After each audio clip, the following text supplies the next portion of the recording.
തുടർച്ചയായ 3 സംഖ്യകളുടെ തുക അതിലെ മധ്യസംഖ്യയുടെ വർഗത്തിന് തുല്യമാണ്. മധ്യസംഖ്യ കാണുക. തുടർച്ചയായ, അതായത് കോൺസിക്യൂട്ടീവ് ആയിട്ടുള്ള 3 സംഖ്യകൾ പറഞ്ഞാൽ എണ്ണൽ സംഖ്യകളാണ്. 3 തുടർച്ചയായ 3 സംഖ്യകൾ, കോൺസിക്യൂട്ടീവ് ആയിട്ടുള്ള 3 എണ്ണൽ സംഖ്യകൾ, അതിൻ്റെ തുക എന്ന് പറയുന്നത് എന്താ?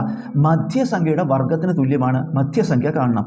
നമുക്ക് എണ്ണൽ സംഖ്യകൾ, ഈ 3 എണ്ണൽ സംഖ്യകളില്ലേ, അത് x-1 എന്നും x എന്നും അടുത്തത് x+1 എന്നും എടുക്കുക. തുടർച്ചയായ 3 സംഖ്യകൾ x-1 x+1.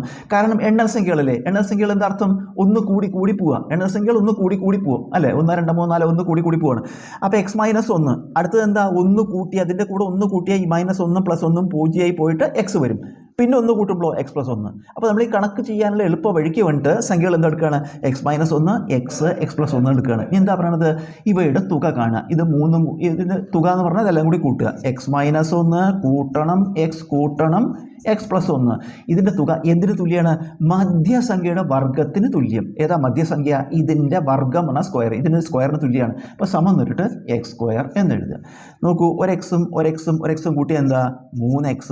-1 +1 കൂടി കൂട്ടുമ്പോൾ 0 ആയി പോയി. 3x = x² അല്ലേ? ഈ 3x പറയുമ്പോൾ നമുക്ക് 3 × x നേടാം.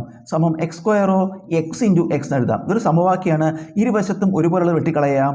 അപ്പോൾ നമുക്ക് ഒരു എക്സും വെട്ടിപ്പോയാൽ ഇവിടെ 3, ഇവിടെ x. ഇപ്പോൾ എക്സിൻ്റെ വില 3. ഉത്തരം x = 3 എന്നാണ്. നമുക്ക് ശരിയാണോ നോക്കുക. എന്താണ്?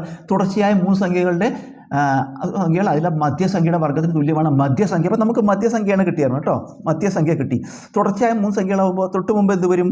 2 വരും. ശേഷം എന്ത് വരും? 4 വരും. അപ്പോൾ ഈ സംഖ്യകൾ ഇതാണ്. ഇനി നമ്മൾ ശരിയാണ് നോക്കുക. ഇതെല്ലാം കൂടി കൂട്ടൂ. 2 3 5 4 9. എന്ത് കണ്ടു? തുക കണ്ടു.